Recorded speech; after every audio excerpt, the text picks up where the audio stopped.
fines del siglo XIX, principios del siglo XX, en el mundo se vivía una época de anarquía. Anarquía que termina con la consecuencia de la Primera Guerra Mundial, con la muerte del archiduque Francisco Fernando en Sarajevo.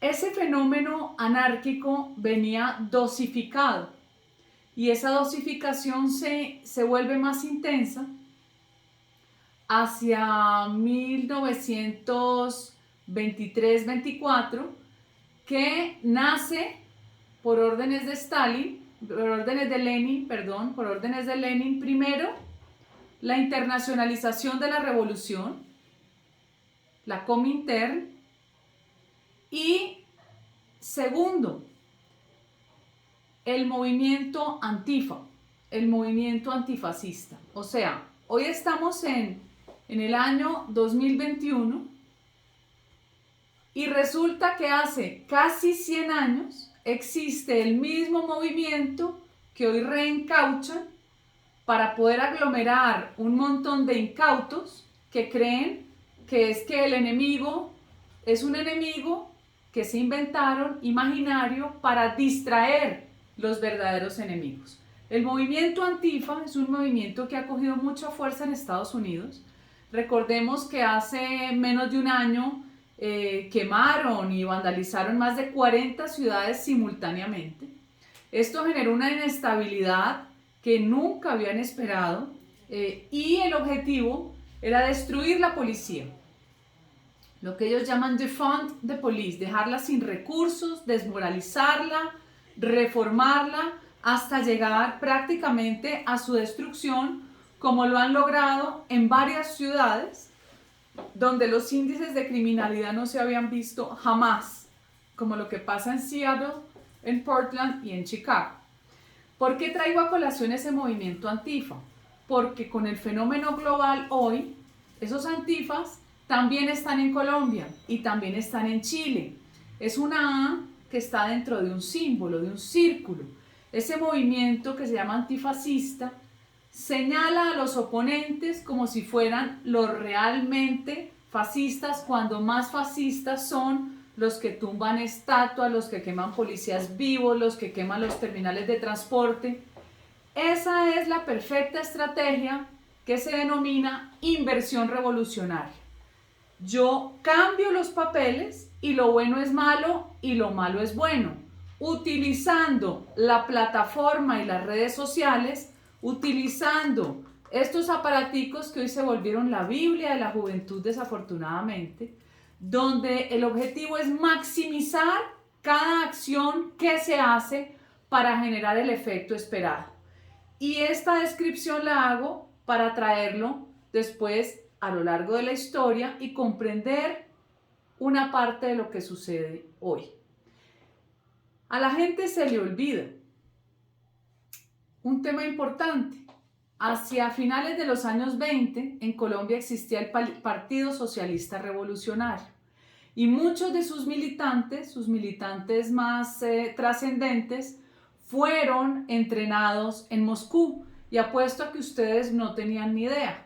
Y esto coincide unos años después con la revolución, con la Guerra Civil Española, donde se entrenan buena parte de los dirigentes del Partido Republicano, que era el Partido Comunista, que pelea contra los nacionalistas de Franco. O sea que Moscú aparece como patrocinador de los rojos en la Guerra Civil Española y previamente como formador de líderes, y aquí sucede una huelga, que es una huelga donde está la intervención de militancia entrenada en Moscú, que es la famosa huelga de las bananeras. La gente no tiene ni idea, pero sus dirigentes violentos lograron una confrontación con la fuerza pública y una maximización de las personas que fallecieron, que hasta el momento se tiene por lo menos un número más o menos certero de 3, 4, incluso alguien dice que hasta 7.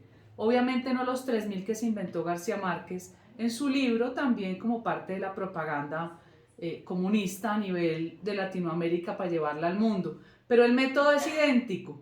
El método es lograr una confrontación para que después el efecto sea la victimización.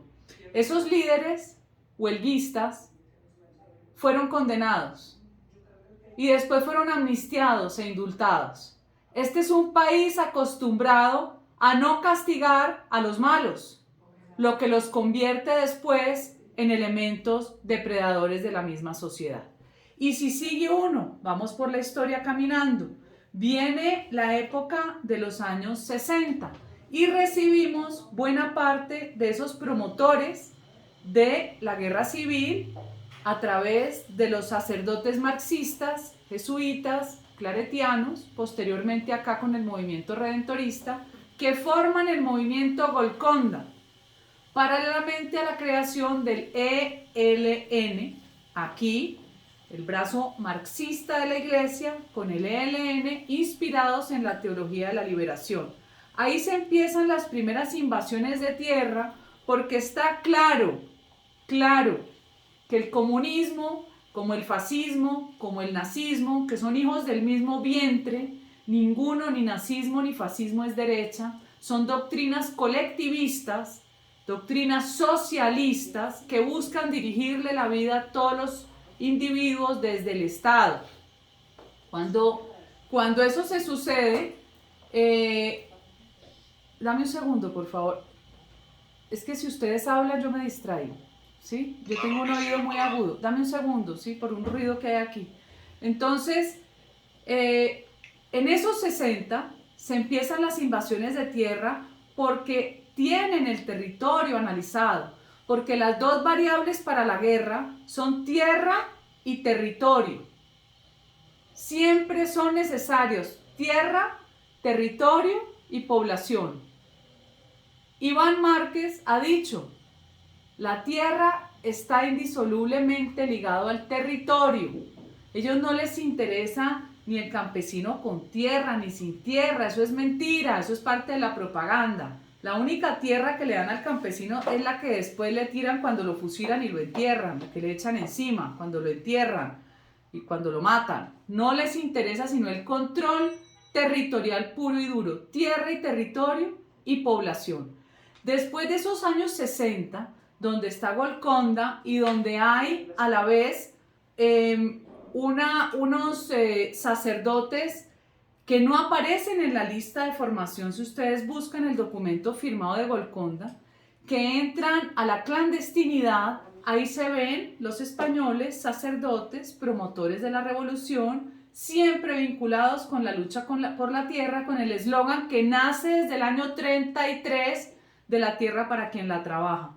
En Chile se ve el eslogan, en México se ve el eslogan y no tenían internet. ¿Qué sigue después? Después viene una etapa donde aparentemente hay una tranquilidad relativa en el tema rural, pero no es cierto. Empiezan toda la infiltración a los sindicatos, la promoción de huelgas, siguiendo la tesis de la lucha obrera de Lenin, y ahí siguen la etapa que se llama el enguerrilleramiento, y allá hay formaciones sindicales de línea dura, unas maoísta, otras marxista-leninista.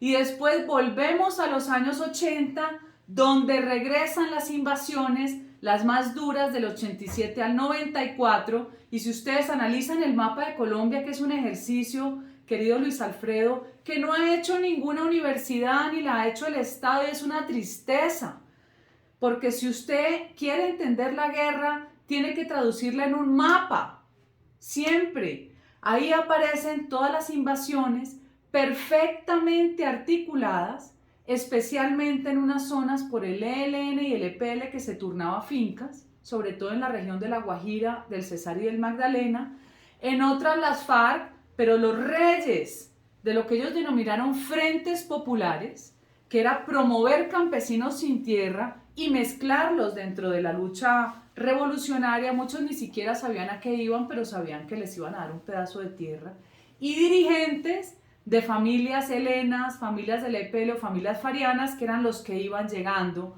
a invadir.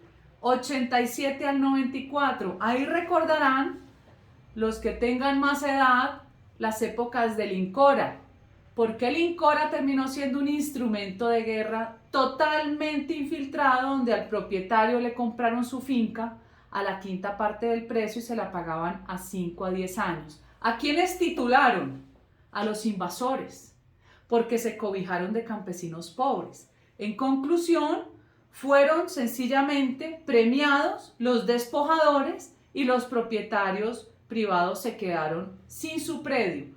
¿Qué sucedió después? Porque si la gente le hiciera seguimiento a los fenómenos sociales y a los fenómenos de la guerra, se da cuenta que con la ley de restitución de tierras, que es un adefesio creado en buena parte por las ONGs estrategas de la guerra territorial, quienes reclaman hoy fueron los titulares premiados por el despojo, fueron los invasores del 87 al 94, y no le valió a quien compró. Haber comprado hace 27 años, 28 años, no le valió la confianza legítima del Estado, no le valió haber pagado impuestos, no le valió ser buen vecino, no existe la presunción de inocencia, se vulnera la doble instancia, es una ley que hace daño, vulnera el principio de acción sin daño.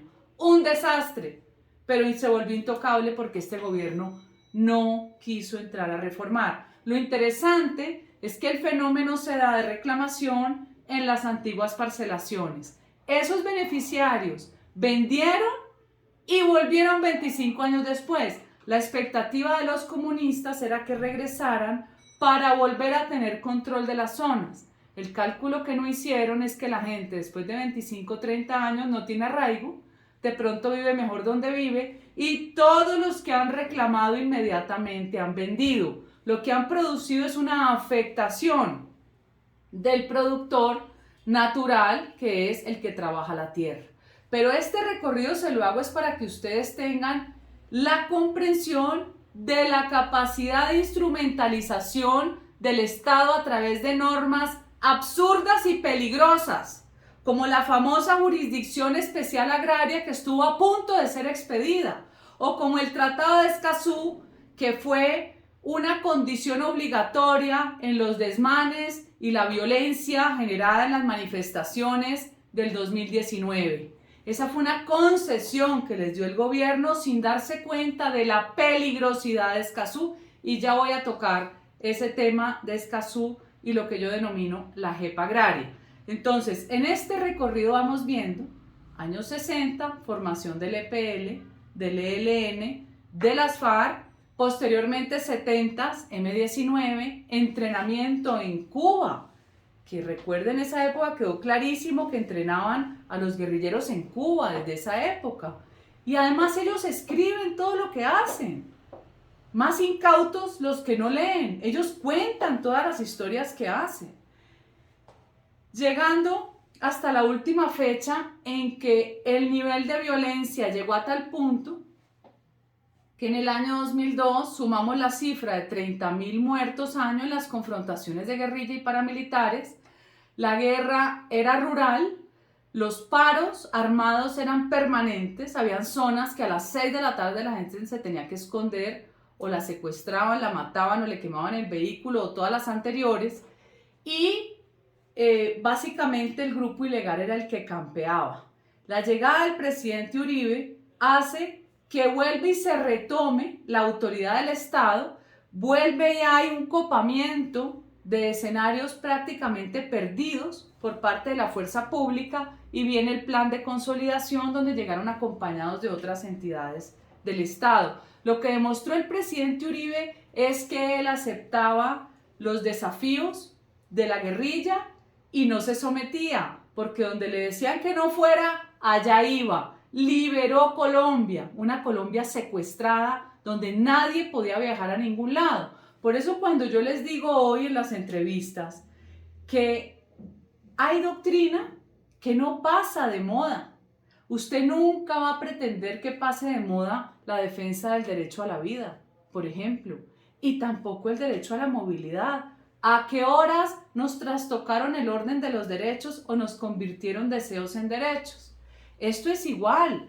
Cuando ustedes ven lo que logró el presidente Uribe con la seguridad democrática, significa que sin seguridad no hay forma de trabajar, no hay forma de moverse, no hay economía, por ende no hay vida, porque la economía es parte del espíritu y de la esencia del ser humano. No es algo que está por allá como una fórmula matemática, no. La economía es nuestra actividad y forma de supervivencia diaria, es la genialidad de cada uno, es la capacidad de cada uno de construir, de inventarse cosas siempre con la sensación de que puede ganar algo, ese deseo de enriquecerse que además es completamente válido, que se transpone o se contrapone a lo que es un subsidio generado por una clase política que ni ha hecho empresa y nunca ha pagado una nómina y cree que puede diseñar leyes que terminan siendo completamente destructivas de la generación de riqueza y de la economía.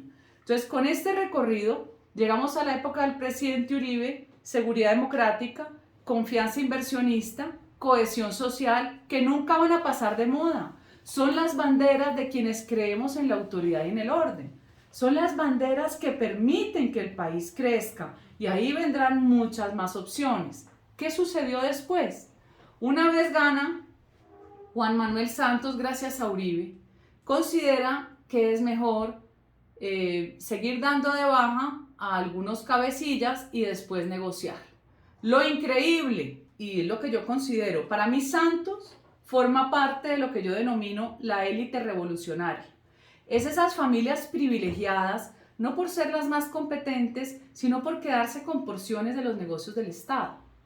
Cuando usted se beneficia y porciona el Estado, pues se convierte no en un empresario exitoso, sino en un empresario secuestrador de las riquezas del mismo Estado. Juan Manuel Santos tiene una forma muy peculiar de ver cómo se resolvía lo que denominaron el conflicto armado, que yo ahí difiero. Yo creo que hubo conflicto armado en distintas épocas, pero otras fueron agresión terrorista pura y dura, lo que nosotros recibimos como colombianos. Y cuando la gente habla del conflicto armado, está diluyendo la responsabilidad individual que tuvieron los actores directamente en la confrontación y en la guerra. Entonces viene Santos y hace un acuerdo de paz y lo hace en La Habana. O sea, nuevamente terminamos nosotros secuestrados por intereses mezquinos de la élite revolucionaria colombiana, que es amiga de toda esta izquierda internacional, que, valga la pena decirlo, es la misma izquierda que creó el Foro de Sao Paulo en los años 80, finales, cuando el tema de la caída del muro de Berlín, es la misma izquierda corrupta, es la misma izquierda de Lula da Silva, que coge de la mano a Chávez, que lo encumbra, lo enaltece, lo convierte en figura semejante salvaje y logran lo que lograron, que pensábamos que se había superado y vemos que no.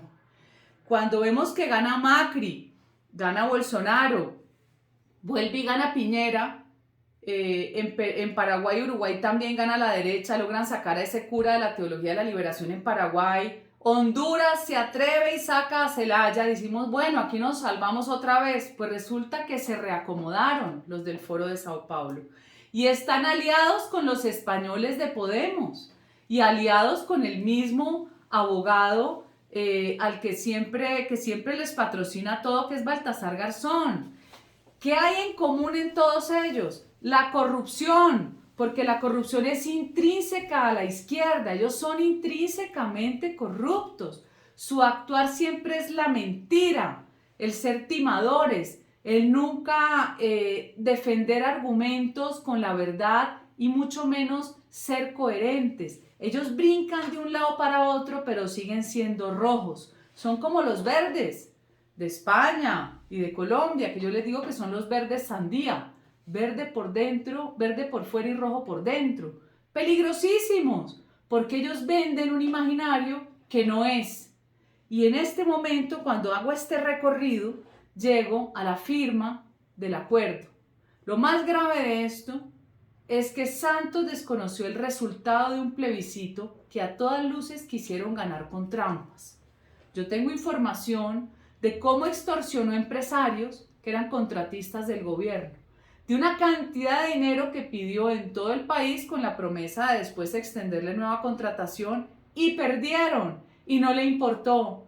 Y usó la clase política porque la compró, como hizo lo propio con la Corte Constitucional, que ha debido exigir una nueva votación del plebiscito, pero eso no fue lo que hizo la magistrada María Victoria Calle. Cada uno se acomodó, porque Santos, con su amplísimo poder de corrupción, hizo lo que le dio la gana y dejó los magistrados que quiso en la Corte Constitucional hasta el final. Los que hoy, en contravía de la norma, reviven 16 curules sin tener en cuenta que ni siquiera hubo conciliación de el resultado del debate de la ponencia de Cámara y de la ponencia de Senado. ¿Qué van a hacer? ¿Tirar los dados?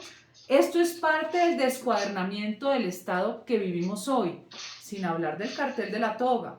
La peligrosidad de en el 2011 haber sacado con quien ahora quiere ser candidato presidencial, Alejandro Gaviria, un estudio no probado de la Organización Mundial de la Salud donde establecía que el glifosato daba cáncer, y en ese mismo estudio aparecía la actividad de la peluquería. Con esa excusa en el Consejo de Política Criminal, que a mí no se me olvida porque el único que se opuso fue Alejandro Ordóñez, lograron frenar la fumigación haciéndole el favor a la mafia. Y ahí comparto la afirmación de Alejandro Ordóñez cuando dice que este acuerdo de paz, durante el tiempo en que se negoció, fue la mayor operación de lavado de activos de la historia de Colombia. Dinero salió todo en efectivo, en distintos viajes que hicieron, o a Cuba directamente o vía Venezuela. Hicieron lo que se les dio la gana. Vaya, vean en qué han cumplido las FARC. En un mínimo. Hubo un debate en el Congreso que hizo María del Rosario Guerra y Paloma Valencia. Prácticamente se burlaron de los colombianos. Crearon un tribunal a su medida para seguirse riendo, porque no van a pagar un día de cárcel. Un tribunal que se atreve a decir que hay 6.402 falsos positivos, pero no se atreve a publicar los nombres de los fallecidos. Y me pregunto yo, ¿van a buscar una reparación administrativa por parte del Estado? Porque yo quiero retar al magistrado Cifuentes a que publique, a ver si nos va a hacer el mismo show de Dabeiba, reviviendo un personaje como si fuera un falso positivo cuando era un miembro del Frente 34 de las FARC, indemnizado además indebidamente por el Ministerio de Defensa con una cifra que es indignante lo que hicieron, pero lo lograron portada de semana porque ellos necesitan la narrativa. ¿Qué vemos? Porque quiero que ustedes entiendan el recorrido de todo lo que les he dicho en el tiempo. Y voy a seguir repitiendo frases y conceptos que para mí son claros hoy y quiero que los entiendan. Hay una disputa entre historia y memoria. La izquierda quiere controlar la memoria porque la memoria es frágil, porque lo que han hecho ellos es solamente un recorrido de terror, por eso necesitan construir mitos y leyendas, como el mito fundacional de Marquetalia, que es mentira. Por eso se inventan al Che Guevara como un héroe, cuando era un genocida, un asesino, un salvaje, homofóbico, tenía campo de concentración para homosexuales, pero salen los muchachitos de los colectivos LGTBI con el Che en la camiseta. Son cosas tan absurdas que llegan a través de la propaganda y la comunicación a hacer perder el sentido del discernimiento de quienes lo siguen. Muchas veces usan lo que Olavo de Carvalho llama el imbécil colectivo, esa imbecilidad que se vuelve una masa de gente que contrapone la emoción sobre la razón.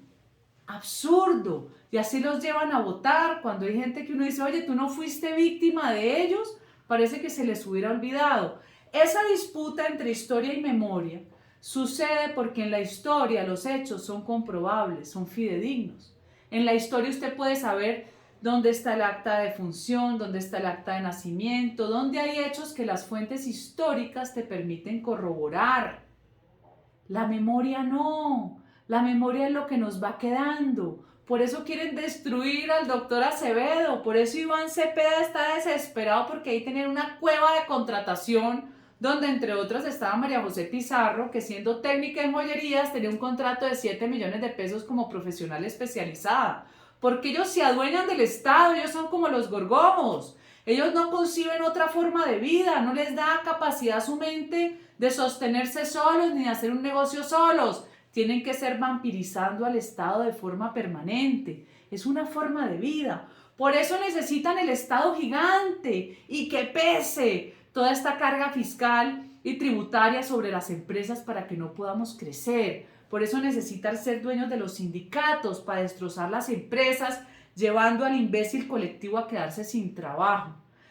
Con este recorrido, 6 años de Santos y 3 de Duque sin fumigación, terminamos con Coca, además con una producción, unos niveles de eficiencia que ni el mejor instituto de desarrollo biotecnológico hubiera logrado. 6 cosechas de coca al año, submarinos. Bueno, eso yo no sé qué más les falta, porque yo creo que nosotros no tenemos tanta imaginación como los traquetos para poder sacar la coca, producirla y sacarla. Estamos inundados en coca y lo que acaba de pasar, que nos lo anticiparon en el 2019, nos dieron una pequeña dosis hasta que llegó el coronavirus y el gobierno les cedió con Escazú, nos lo trajeron ahora. Es un libreto copiado de lo que hicieron en Estados Unidos, en Chile, en Ecuador, en Bolivia, un libreto. Y están pasando página por página. Véanlo desde el primero hasta el último día. ¿Qué es lo grave? Que el gobierno no se preparó en las herramientas de seguridad que tenía que tener desde el 2019. El gobierno lo coparon las redes sociales con más de 7.000 cuentas de Rusia y de Bangladesh, como nos van a copar en época preelectoral. Más de 180 noticias falsas que si ustedes las cuelgan, las revisan en mi página que están colgadas, ustedes pueden navegar, métanse en mi página web y navegan en las noticias falsas y van a ver el video original y el video fake. Tienen equipos de gente produciendo noticias falsas con el objetivo, primero, de cambiar la percepción en la ciudadanía nuestra y a nivel internacional. En 3 días lograron el pronunciamiento de los organismos internacionales de derechos humanos, que son bien inclinados a la izquierda, en contra de la fuerza pública para desmoralizarla, para dejarnos a una policía prácticamente desarmada, para que nadie nos defienda, ni los bienes públicos, ni los bienes privados, y que nuestra vida no valga nada. Pero las víctimas son ellos, son los pobres jóvenes que quieren manifestarse. Mentira, es la propaganda de la mentira. Y tienen todas unas redes con ONGs que viven reproduciendo esa mentira. El gobierno no compró la herramienta que ha habido comprar, sino cómo hacen los países para sobrevivir a este tipo de ataques. ¿Cómo hace Israel? Hay herramientas que tumban cuentas, que bloquean tendencias. Mire la perversidad hasta dónde llegó. ¿A quién se le ocurre que en Almacenes Éxito vaya a haber un centro de tortura de jóvenes? No solo se les ocurre, sino que hay quienes lo creen y hay quienes ejecutan la acción. ¿Cuántos almacenes vandalizados y quemados? ¿Cuántos policías quemados vivos? ¿Que no les importaba porque no les importa la vida? ¿Nada? ¿Qué pasó con los bancos? Vandalizados también. Cada orden que daban producía un efecto. Llegan a inventarse que la joven en Popayán había sido violada. ¿Será que en una confrontación se le va a ocurrir a un policía violar a una niña cuando alguno de ustedes conoce el traje del SMAT? Que es prácticamente imposible hasta ir al baño. Pero eso se les ocurre a ellos. Menos mal existe el video del registro permanente de lo que pasó. La excusa, robarse los fusiles del armerillo que tenían en la URI de la fiscalía. Robarse la coca incautada porque sabían que estaban. Y quiero contarles que ellos iban por más. No es gratuito que este experimento de guerra, porque estamos viviendo en una guerra que se llama guerra asimétrica o guerra de cuarta generación. Es una forma de guerra distinta que no se gana con balas del ejército ni de la policía. Es mucho más sutil, porque es una guerra informática, una guerra de construir realidades paralelas para modificar la percepción del ciudadano. Una guerra peligrosísima, donde hacen matar gente a través de noticias falsas de las redes. Yo llevé toda esta información donde los congresistas gringos que nos recibieron y donde la Secretaría de la CIDH. Esta información que tiene que seguir siendo día por día documentada, como lo que se inventaron del muchacho al que le cortaron la cabeza en Tuluá. El ESMAD no está en Tuluá hace más de un mes. y sale toda esta gavilla, además de congresistas sinvergüenzas, que lo único que hacen es atizar el fuego. Ese es su objetivo, la anarquía. Hace 100 años vimos cómo nace Antifa y cómo nosotros, desde estos países, recogemos lo peor para anarquizar el país, para torcerlo, para destruirlo. Claudia López le dijo a la policía que se retirara de los puntos donde había habido personas fallecidas. Claudia López no entiende o se hace la loca que en todos estos disturbios hay sicarios que están asesinando porque esa es su tarea. Cuando fueron los disturbios del 2019, nosotros ayudamos en unas investigaciones acá en los CAIs de Usaquén. Y si ustedes hacen el levantamiento, la planimetría del ataque a los CAIs es una organización perfectamente planificada por la guerrilla urbana, y eso lo documentó Ervin Hoyos, y nosotros tenemos la recolección de los casquillos de las balas y por dónde dispararon y cómo coparon ese territorio de los CAIs. Iban a quemar vivos a los policías. Claudia López retira el SMAT como hizo el alcalde Ospina de Cali, que se va más allá en su nivel de subversión y legaliza con un decreto lo ilegal. Le da derechos a los que violan esos sí derechos fundamentales, porque esa es otra disputa. Aquí nos subvirtieron el orden incluso de la naturaleza del derecho.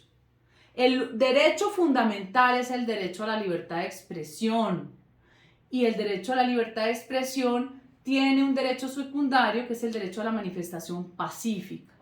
En el momento en que la manifestación deja de ser pacífica, pierde protección interna en el derecho interno y pierde protección internacional. Es falso todo lo que nos han dicho, que dice que los bloqueos tienen que ser tolerables. A buena hora, pues, vienen a inventarse nuevos derechos a través de informes la Comisión Interamericana de Derechos Humanos para subvertir el orden de la naturaleza de las cosas.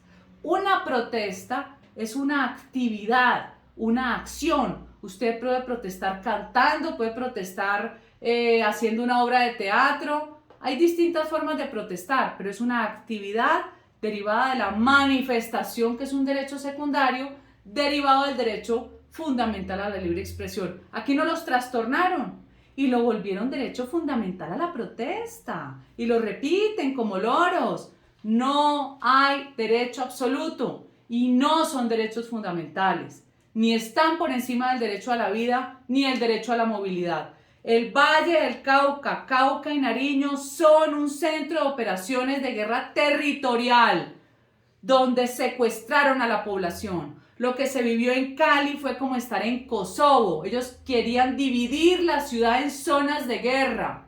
Su intención, para que ustedes lo sepan, era tomarse la fiscalía donde había 1000 fusiles para desde ahí dirigir la operación terrestre de la toma a Cali, y la tenían tomada. Cuando bloquean los pasos de acceso fundamentales en un territorio que es plano, que tiene las mejores vías de Colombia, que tiene conectividad y que tiene el puerto del Pacífico, donde entran y salen la mercancía, clara tenían su estrategia de guerra de desabastecimiento, de pobreza, para que la gente no tuviera comida o el encarecimiento de los productos hiciera imposible su acceso. Todo pensado para generar rabia social que pudieran capitalizar. Otro elemento interesante: quienes bloqueaban no eran de los lugares de origen, porque usted si ve el hijo de la vecina, usted va y lo saca a patadas de allí. Tuvieron capacidad de movilizar la gente de un municipio a otro. Venían de Roldanillo, venían hasta arriba del Águila a bloquear en Tuluá, a bloquear en Candelaria. Los primeros que bloquearon eran muchos elementos, los primeros que bloquearon eran muchos inmigrantes venezolanos pagados, obviamente acompañados de colombianos, gente que forma parte de todo este desorden, que con plata y con droga hacen lo que se les ordene, pero a las 3 semanas ese personal cambia. Lo que está en la calle hoy es miliciano. Milicianos como los que mataron a la gente del CTI, milicianos como los que mataron al policía cuando lo secuestran en el puente, en el Paso del Comercio. Esto es milicia. Lo que hay hoy en Suba, En Usme, en Bosa, es milicia entrenada. El ELN pasa de ser el mayor promotor de la movilización social rural a ser el estratega de la movilización social urbana. Por eso el compromiso de los curas comunistas en Cali, el arzobispo de Cali es de la teología de la liberación, amigo de Derrux, amigo del cura Giraldo. El hecho de dividir el mapa de Cali en 26 bloqueos es estrategia de guerra completamente clara, porque usted atrapa a la ciudadanía en su movilidad, la deja completamente esclavizada y a merced de estos tipos que terminan siendo legalizados por el alcalde. Esta es una estrategia subversiva. Lo increíble es que no tenemos justicia. Lo que hemos visto, y tengo el listado de jueces de garantías que hay que empezar a denunciar, porque esa es una reforma que pide a gritos este país y tenemos que sacarla adelante a través de una Asamblea Nacional Constituyente, porque no podemos seguir sin tribunal de aforados, con magistrados que no tienen quien los juzgue, porque la comisión de absoluciones no sirve, porque usted no va a ir a meter preso a alguien que lo mete preso usted más rápido. Eso es obvio, eso es un mal diseño institucional. Aquí tenemos que lograr jueces que cumplan con la norma. Más de 1000 vándalos y terroristas liberados por jueces de garantías, que parece que la garantía fueran para los delincuentes. Acciones realmente vergonzosas. Y esa es una actividad que hay que hacer. La judicialización de la fuerza pública es otra estrategia de guerra. Ahí ellos tienen a Vivanco. Ustedes saben que Human Rights Watch fue fundada por Soros con un capital de 100 millones de dólares. Vivanco es alfil de Soros. Y yo les puedo mostrar cómo Amnistía Internacional también es de Soros. Y cómo la ONG, que todos los días denuncia a la policía con mentiras y mentiras y mentiras, la ONG Temblores, es financiada por Soros. Y cómo la organización, para mí hoy más peligrosa en generar inestabilidad institucional a través de tutelas, que todas son seleccionadas mágicamente por la Corte Constitucional, es la Organización de Justicia de Uprini, que recibió 10 millones de dólares de Soros. Conclusión, señores, nosotros tenemos un país atrapado en una estrategia revolucionaria de guerra de cuarta generación, de guerra que nos cogió por sorpresa, donde le echan la culpa al empresario. El empresario es tan tonto que cree que de verdad es culpable. No, usted no es culpable por generar riqueza, usted es un héroe, generando trabajo, arriesgando su patrimonio y pagando en un país donde son los impuestos más altos, creo que del mundo. Usted es un héroe, y además sin seguridad jurídica y sin seguridad material. Nos invierten las cosas. Hoy hay una disputa, una pelea de narrativas, la de la mentira que va ganando y la nuestra. Y esto, señores, nos invita a que o nos organizamos, toda la sociedad civil buena, y rodeamos la fuerza pública y les ayudamos en sus defensas judiciales y denunciamos a los jueces y empezamos a ver qué hacemos para romper con esta telaraña socialista que nos atrapó y van por más. El acuerdo de Escazú es otro invento de esta psique progre, donde se llama derechos humanos ambientales. Imagínense pues dónde vamos a parar nosotros con los derechos humanos ambientales. Resulta que cualquier acción que se ejerza sobre el medio ambiente, cualquier acción puede ser judicializada, no solo por los jueces en Colombia, sino que habilitan los tribunales internacionales. Nos reviven la Corte Internacional de Justicia que nos quitó el mar de San Andrés, y Nicaragua es firmante. Vean qué países han firmado ese adefesio. Todos los países de la extrema izquierda y unas islitas que no tienen ni petróleo, ni gas, ni minería, unas islitas del Caribe. Esto es de una peligrosidad, porque la izquierda nos quiere devolver a la edad de piedra, para que nos quedemos atrasados en el tiempo. Y si a eso le sumamos la jurisdicción agraria o JEP agraria, 400 jueces que van a perseguir la propiedad privada rural, siguiendo el punto 1 de La Habana sobre el tema de tierras, nuevamente sirviéndole a la guerrilla para que tenga el control territorial, que nos valen medio billón de pesos. Es increíble hasta dónde el Congreso de la República, con una clase política detestable, que le quedó grande a este país no se merece esta clase política, y que hoy posan, como lo dije esta mañana en otra entrevista, diciendo, es que hay que cambiar el modelo económico. No, hay que cambiarlos a ellos, porque el modelo económico es tan sólido que ha superado hasta todas las leyes malas de los políticos. El modelo económico lo que hay es que quitarle toda esta carga de arandelas y de vericuetos y de normas y de reglamentos que no dejan que el sector privado genere riqueza, que no permiten que ni el grande ni el pequeño puedan ser libres y que terminen atrapados en el subsidio, en la prebenda, en el clientelismo y en la corrupción. La misión nuestra, mi querido Luis Alfredo, y ya termino, la solidaridad, crear redes de solidaridad. Dentro de toda esta tragedia, hemos visto que en Cali la gente se volvió solidaria, volvió y miró su entorno, se dio cuenta de lo vulnerable que es, desde el estrato 6 hasta el 1. Todos se dieron cuenta que pueden llegar a tu casa y quemarte tu casa porque son capaces de todo. Y la narrativa decir que era una protesta pacífica. Hoy Cali, hoy esta sociedad caleña se está dando cuenta que tiene que extender una mano a su fuerza pública. Ellos están organizados, alimentando desayuno, almuerzo y comida a montones de policías porque Cali se ha logrado medianamente liberar, no del todo, porque tuvieron que trasladar más de 10.000 policiales del resto del país. ¿Ustedes saben cómo liberaron Buenaventura?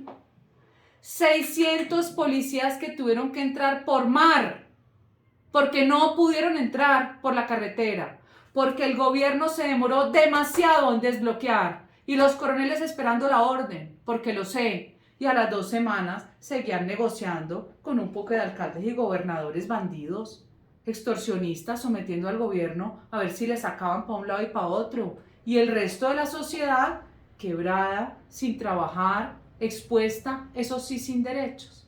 Entonces, pongámonos misiones, pongámonos metas. Lo que sí no podemos tener es miedo ni cobardía, porque el país no nos lo vamos a dejar quitar. Miren el fraude en Perú. Hoy, esta niñita Keiko ganaba por más de 600.000 votos. Hoy la disputa está en 40.000 votos. Fraude en mesa. Actas modificadas con firmas falsificadas. Eso no lo van a hacer a nosotros, además del dinero del narcotráfico y además del peligro de lo que van a publicar en redes si ellos pierden. Nos tenemos que organizar, como sea, haciendo un fondo común, con fundaciones, creando portales y siendo portavoces de la verdad. Nos tocó hacer el trabajo de contrapeso a la mentira. Ellos son una minoría, pero son una minoría violenta, que ha penetrado dentro de las partes que les son más útiles en el Estado. Ellos copan, ellos se quedan allí y subvierten el orden de las cosas. Hoy hay 9.000 proyectos trancados por consulta previa en territorios de comunidades negras o de indígenas. Escazú vuelve el país en una sola consulta previa. No lo permitamos. No más fantasías revolucionarias. No más causas que parecen justas y son pervertidas, como la causa del medio ambiente o la causa de los derechos humanos, porque ahora nos enseñan derechos humanos los que los violaron toda la vida. Esa es mi invitación y muchas gracias. Muchas gracias, doctora María Fernanda. Ha sido una exposición muy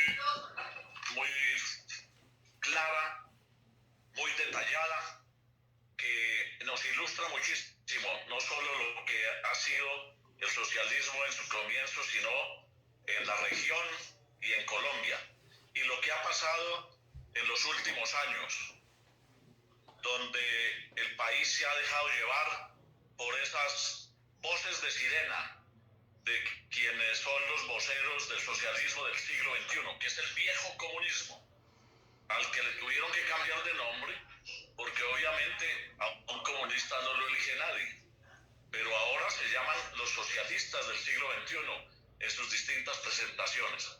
Por eso admiramos su presentación, pero además su carácter y la valentía de haber enfrentado presentado en el Congreso, en las redes sociales, en la prensa, todo lo que va en contra de esta democracia tan frágil, una democracia débil, que cada 4 años cambia de gobernantes y uno no sabe después en manos de quién va quedando, cuáles son las autoridades, qué es lo que pasa, y menos en las instituciones que debieran tener la fortaleza para dirigir un Estado, en el Congreso, en la rama jurisdiccional, en el Ejecutivo, en fin, en las entidades de control.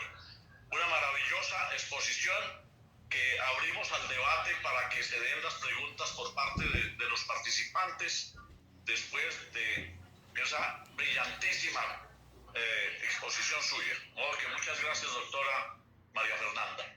Le damos la palabra para